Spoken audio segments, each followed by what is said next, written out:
নমস্কার, টার্গেট সাফল্যের তরফ থেকে আবার একটি অনুবাদের প্রোগ্রাম আনা হয়েছে, বাংলা থেকে ইংলিশ অনুবাদ বা ট্রান্সলেশন।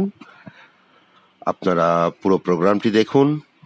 আশা করব আমার অন্যান্য ট্রান্সলেশনগুলোর মতো এটাও আপনাদের ভালো লাগবে, এবং অবশ্যই আপনাদের যা মতামত তা কমেন্ট বক্সে দিতেও ভুলবেন না, এবং আমার চ্যানেলটিকে অবশ্যই সাবস্ক্রাইব করবেন যদি এটি ভালো লেগে থাকে। নমস্কার। আজকে যে প্যারাগ্রাফটির অনুবাদ করা হবে সেটি মানিক বন্দ্যোপাধ্যায়ের জননী উপন্যাস থেকে নেওয়া হয়েছে। তো প্রথমে আমরা পুরো প্যারাগ্রাফটা একবার পড়ে নিই।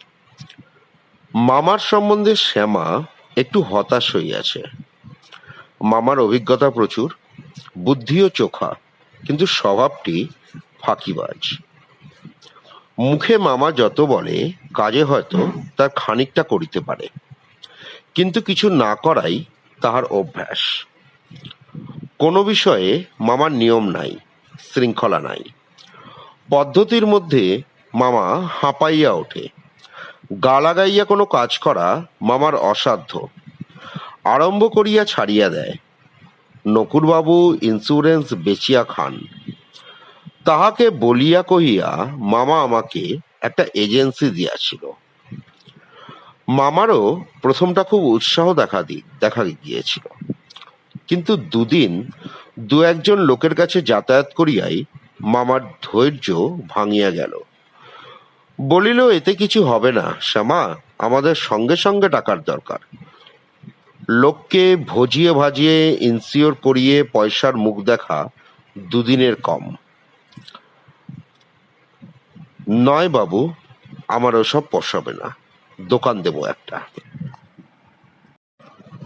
তো আমরা যেরকম করে থাকি যে প্রথমে যে প্যারাগ্রাফটা আমরা অনুবাদ করি, জেনারেলি আমরা কি করি যে প্যারাগ্রাফটাকে ছোট ছোট সেন্টেন্সে ভাগ করে নিই।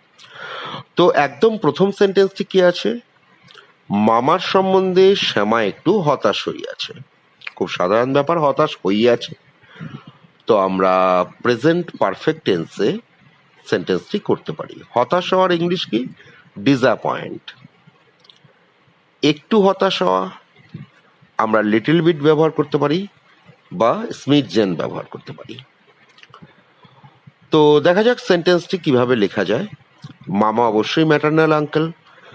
শ্যামা has become little bit disappointed about her maternal uncle.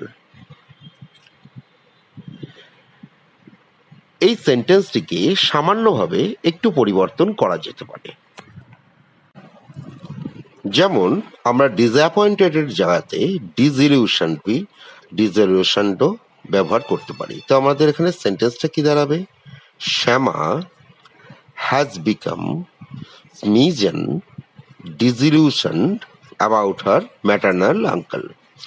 স্মিজন কথাটির অর্থ সামান্য একটু, যেমন লিটল বিট ব্যবহার করেছে, আমরা লিটল বিটের জায়গায় স্মিজন ব্যবহার করা যেতে পারে। দুটো সেন্টেন্স সমানভাবেই ভালো, কোনোটায় আমি দুটো সেন্টেন্স আলাদা আলাদা করে দেখিয়েছি, এতে আপনাদের ওয়ার্ড পাওয়ারটাও বাড়বে, আর দ্বিতীয় কথা সেন্টেন্সটাও একটু অন্যরকম হবে। চলে আসি আমরা দ্বিতীয় বাক্যে।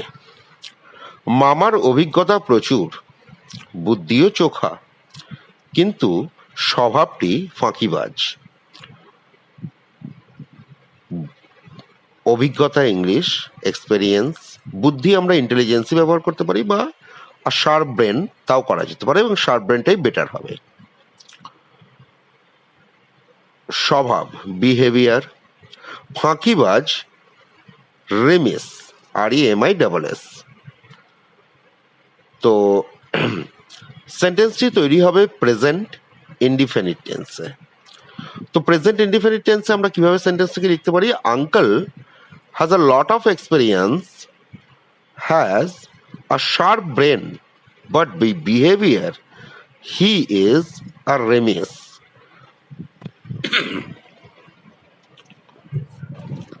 চলে আসি 3 নম্বর বাক্যে। মুখে মামা যত বলে কাজে হয়তো তার খানিকটা করিতে পারে, কিন্তু কিছু না করাই তাহার অভ্যাস। এখানে আমরা সেন্টেন্সটিকে অ্যাজ মাচ অ্যাজ দিয়ে লিখতে পারি। যত বলে, যত তততে আমরা অ্যাজ মাচ অ্যাজ ব্যবহার করে থাকি। কেউ যদি হাউএভার দিয়ে করে তাও সেন্টেন্সের কিন্তু গঠন ঠিকঠাক থাকবে। তো প্রথমে আমরা অ্যাজ মাচ অ্যাজ দিয়ে সেন্টেন্সটাকে তৈরি করে নিই। সেন্টেন্সটি অবশ্যই প্রেজেন্ট ইনডিফিনিট টেন্সে হবে। মুখে মামা যত বলে, as much as uncle says. কাজে হয়তো তার খানিকটা করিতে পারে, he may do a little bit of work. কিন্তু কিছু না করাই তাহার অভ্যাস, but it is his habit to do nothing.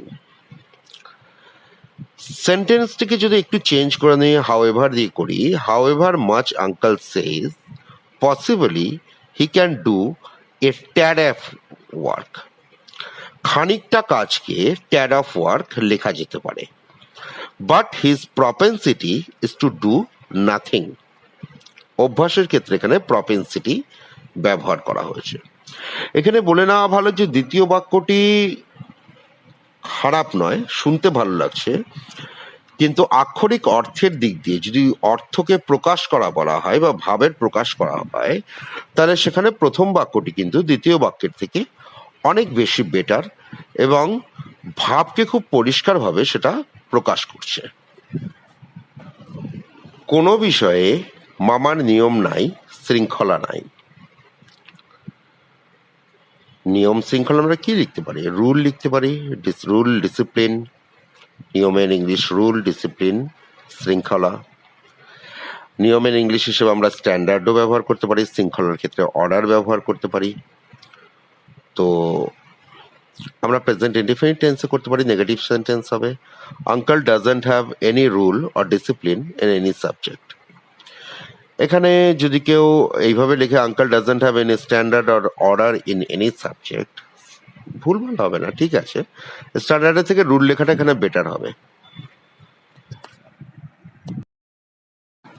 এটা বিশেষ করে আমি একটু আমার যারা প্রোগ্রামকে নিয়মিত দেখেন তাদের জন্য বলছি, ট্রান্সলেশনকে ছেড়েও আমার ইচ্ছা আছে যে ইংলিশ গ্রামারের উপরে রেগুলার কিছু ভিডিও বানানোর। তো অবশ্যই আপনাদের আগ্রহ থাকলে তবেই বানাবো। তো যদি আপনারা ইচ্ছুক থাকেন সে ভিডিও দেখার, অবশ্যই দেখুন ইউটিউব একদিক দিয়ে দেখতে গেলে যদি অডিয়েন্স বা স্পেকটেটার্স যদি কোনো জিনিসকে না নেয়, তাহলে কোনো ভিডিও বানানোর ইচ্ছে হয় না। এর আগেও আমি জিওগ্রাফির উপরে একটি ভিডিও বানিয়েছিলাম, তো দেখেছিলাম যে ইংলিশ ট্রান্সলেশন যত লোক দেখে সেই প্রোগ্রামগুলো দেখার জন্য তত দর্শক পাওয়া যায়নি। যদি আপনারা ইচ্ছুক থাকেন তাহলে কমেন্ট বক্সে অবশ্যই জানাবেন। আর আমিও ইচ্ছে আছে যে এরকম আরো কিছু ভিডিও বানাই যেটা ইংলিশ গ্রামার এবং বিশেষ করে যাদের ইংলিশ বেস ঠিক নয় তাদের জন্য আলাদা করে একটি প্রোগ্রাম শুরু করব। ফিরে আসি আমাদের ট্রান্সলেশনে। পরবর্তী বাক্যটি কি ছিল? যে পদ্ধতির মধ্যে মামা হাঁপাইয়া ওঠে। এখন পদ্ধতি বলতে গেলে ডিসিপ্লিনড ওয়ার্ক হয়ে চলে আসে, ডিসিপ্লিনড ওয়ার্ক হয়। হাঁপানো, gasp, present indefinite third person singular number, সেখানে গ্যাসকে গ্যাস লিখবো থার্ড পার্সনের সঙ্গে। প্রেজেন্ট ইনডিফিনিটের থার্ড পার্সনে আমরা জানি ভার্বের সঙ্গে এসটা অ্যাড হয়ে যায়। তো uncle gas in the disciplined work, একদম সহজ সরল সেন্টেন্স, এটাকে কোনো রকম ভাবে প্যারাফ্রেজিং বা চেঞ্জ করার দরকার নেই। চলে আসি পরের বাক্যে। গা লাগাইয়া কোনো কাজ করা মামার অসাধ্য, আরম্ভ করিয়া ছাড়িয়ে দেয়। গা লাগাইয়া মানে 100% দিয়ে, মন প্রাণ দিয়ে কাজ করা। এখানে আমরা লিখতে পারি হার্ট অ্যান্ড সোল, এটা একটি ইডিয়ামস।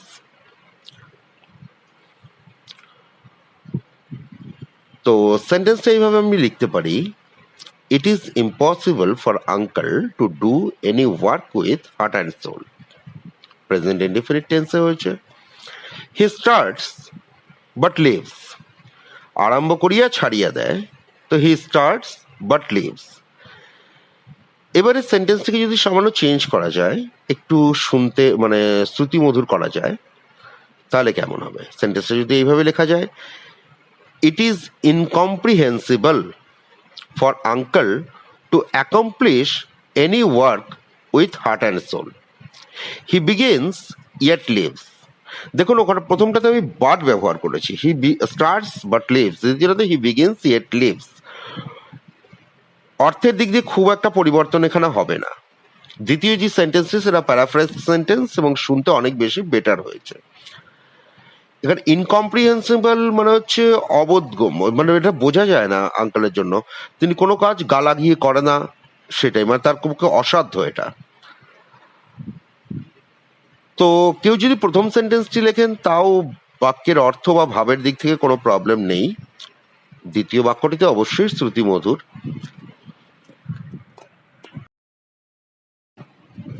নকুরবাবু ইন্স্যুরেন্স বেচিয়া খান, এটিও কিন্তু প্রেজেন্ট ইনডেফিনিট টেন্স। বেচা ইংলিশ সেল, ইন্স্যুরেন্স হবে। নকুরবাবু lives his life by selling insurance. সহজ সরল প্রেজেন্ট ইনডেফিনিটে সেন্টেন্সটি করা হয়েছে। থার্ড পারসন সিঙ্গুলার নাম্বার নকুরবাবু, তার সঙ্গে ভার্বে দেখুন এস ইউজ হয়েছে লিভস দিয়ে। চলে আসি পরের সেন্টেন্সে। তাহাকে বলিয়া কহিয়া শ্যামা মামাকে একটা এজেন্সি দিয়েছিল। তো বলিয়া কহিয়া মানে হচ্ছে এখানে রিকোয়েস্ট।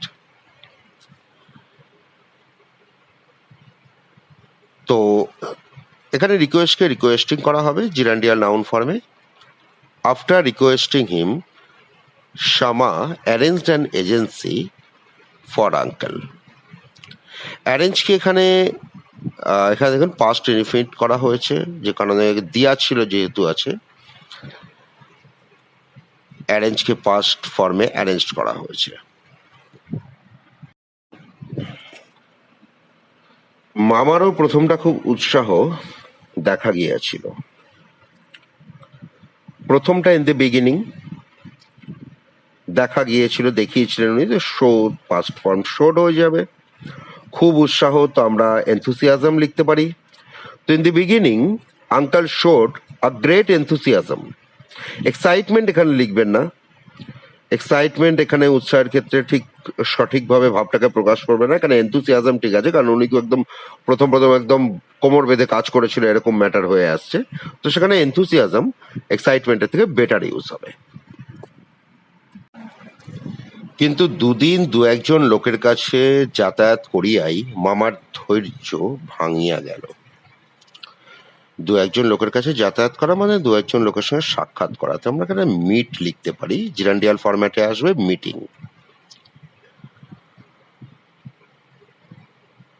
ধৈর্য ইংলিশ পেশেন্স। ধৈর্য ভাঙিয়া গেল, আমরা এখানে এটা প্যাসিভ ভয়েসে তৈরি করব। But after meeting one or two persons for 2 days, uncle's patience was broken. Passive ভয়েসে করা হয়েছে এবং পাস্ট ইনডিফিনিট টেন্সে। এখানে পাস্ট ইনডিফিনিট টেন্সে প্যাসিভ ভয়েসে আমরা কি আসে, প্রথমে অবজেক্ট আসে প্লাস বি ভার্ব অ্যান্ড তারপরে ভার্বের থার্ড ফর্ম, অর্থাৎ পাস্ট পার্টিসিপল যেটাকে বলা হয়। তো আঙ্কেলস পেশেন্স ওয়াজ ব্রোকেন।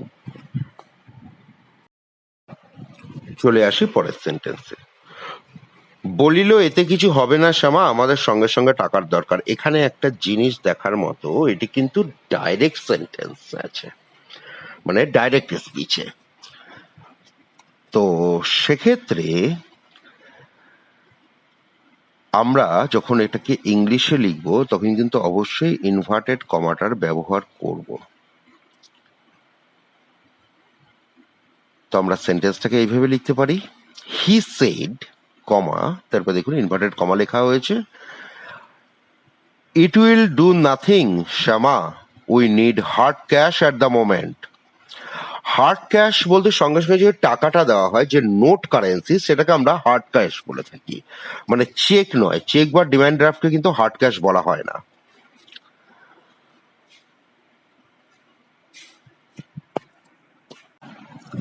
পরের যে বাক্যটি আছে সেটি সামান্যভাবে দেখা গেলে জটিলতর, একটু জটিল সেন্টেন্সটি। আপনারা দেখে নিন, লোককে ভজিয়ে ভাজিয়ে ইনসিওর করিয়ে পয়সার মুখ দেখা দুদিনের কম নয় বাবু, আমারও সব পোষাবে না। এখানে মূল উপন্যাসটা যদি আপনারা দেখেন তাহলে দেখবেন লোককে ভজিয়ে ভাজিয়ে ইনসিওর করিয়ে পয়সার মুখ দেখা, এরপরে দাড়ি রাখা হয়েছে এবং তারপরে লেখা হচ্ছে দুদিনের কম নয় বাবু। আমার ওসব পোষাবে না। তো আমরা যখন বাংলা থেকে ইংলিশটা ট্রান্সলেশন করব, তো সবার আগে আমার বাক্যের ভাবটা বোঝা খুব খুব জরুরি। কারণ এইভাবে যদি লেখা যায়, লোককে ভজিয়ে ভাজিয়ে ইন্স্যুর করিয়ে পয়সার মুখ দেখা, দুদিনের কম পয়সার মুখ দেখা, তো এই সেন্টেন্সটা মানে মূল যে মিনিংটা সেটা দেখবেন ভাবগতভাবে সঠিক নয়। তো আমরা দাড়িটাকে যদি অমিট করে দেখি, তাহলে সেন্টেন্সটা যাবে মুখ দেখা দুদিনের কম নয়। এখানে কম মতলব কমের কথা বলা হয়েছে। কাজ, এখানে কম বলতে মানে লেস কথাটা কিন্তু আসবে না, ঠিক আছে? তো আমরা সেন্টেন্সটিকে আমরা যদি ট্রান্সলেট করি, ভজিয়ে ভাজিয়ে, ভজিয়ে ভাজিয়ে কথাটা দুটো মানে রাজি করানো। তো সেক্ষেত্রে আমরা কনভিন্স ব্যবহার করতে পারি বা পারসুয়েটকে ইউজ করা যেতে পারে।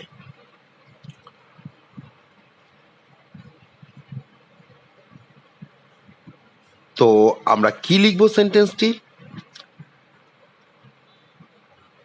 বাবু, এখানে ডিয়ার কিড লিখতে পারি। Dear kid, it is not a matter of 2 days to see the face of money by convincing people and selling them insurance. এখানে একটা কথা আছে, কেউ যদি কনভিন্সিং পিপলের জায়গায় কনভিন্সিং ফোকস ব্যবহার করে, তাহলে সেন্টেন্সটি কিন্তু আরো সুন্দর হবে এবং কোনো সমস্যা নেই, অত্যন্ত ভালো সেন্টেন্স হবে। ফোক পিপলের জায়গায় ফোকস দিলে কোনো অসুবিধা নেই। কিন্তু সেন্টেন্সটিকে একটু চেঞ্জ করা যেতে পারে। অফকোর্স সেটা আপনারা দেখতে পাচ্ছেন যে প্রেজেন্ট ইনডিফিনিট টেন্সেই করা হয়েছে, ডাইরেক্ট স্পিচে আছে সেন্টেন্সটি। তো সেক্ষেত্রে আমরা যদি এইভাবে লিখতে পারি, it is anything but merely 2 days, একই মানে দাঁড়াচ্ছে।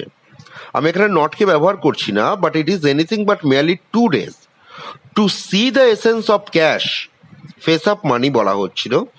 ফেস তো মানে মানির ফেস না, অ্যাকচুয়ালি মানির সত্তাটাকে, যে সেই পয়সা কড়ির ম্যাটারটাকে এখানে বলা হয়েছে। হার্ড ক্যাশ পাওয়া যাচ্ছে না সেরকম ক্ষেত্রে তো আমরা এসেন্স অফ ক্যাশকে ব্যবহার করতে পারি, by persuading individuals and selling them insurance.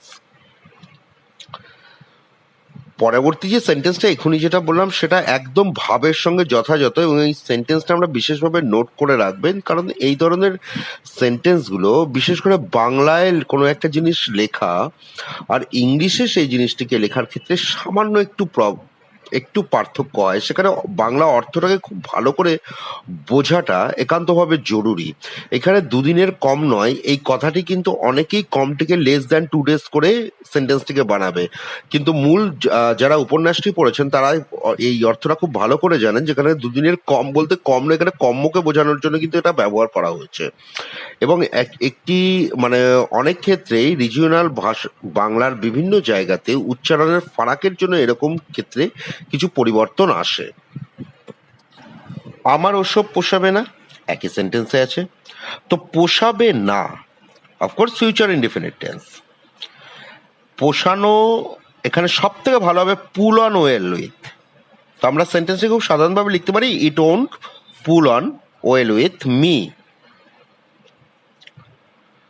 তো পুরো বাক্যটা যদি আমরা এইভাবে দেখি, তাহলে সেটা বাক্যটা কি দাঁড়াচ্ছে? It is not a matter of 2 days to see the face of money by convincing people and selling them insurance. Dear kid, it is not a matter of 2 days to see the face of money by convincing people and selling them insurance. It won't pull on well with me. এটা দাঁড়াতো পুরো বাক্যটি। শেষ বাক্যটি কি আছে? দোকান দেব একটি, অর্থাৎ মামা একটি দোকান দেবেন। এটিও ডাইরেক্ট স্পিচে আছে, অবশ্যই ফিউচার ইনডিফিনিট টেন্সেই হবে। তো সেন্টেন্সটা কি দাঁড়াবে? I shall start a shop. তো আজকের মতো ট্রান্সলেশনের যে প্রোগ্রামটি তা এখানেই শেষ হলো। অবশ্যই আমি ইংলিশ গ্রামার নিয়ে আপনাদের কাছে যে রিকোয়েস্ট করেছিলাম, যদি আপনাদের ইচ্ছা হয় এবং আপনারা অবশ্যই কমেন্ট বক্সে লিখে পাঠাবেন, তাহলে আমার তরফ থেকে হয়তো ইংলিশ গ্রামারের একটি খুব ভালো প্রোগ্রাম শুরু করা সম্ভবপর হবে। অবশ্যই আপনারা ইচ্ছুক হলে তবেই আমি শুরু করব। ইংলিশ গ্রামার এবং বিশেষ করে জিকে নিয়ে আমার ইচ্ছে আছে প্রোগ্রাম করার। তো যাই হোক, আজকের প্রোগ্রাম এখানেই শেষ হলো। আপনারা আপনাদের ওপিনিয়ন অবশ্যই দেবেন, আর যদি ভালো লাগে আমার চ্যানেলটিকে সাবস্ক্রাইব করতে ভুলবেন না।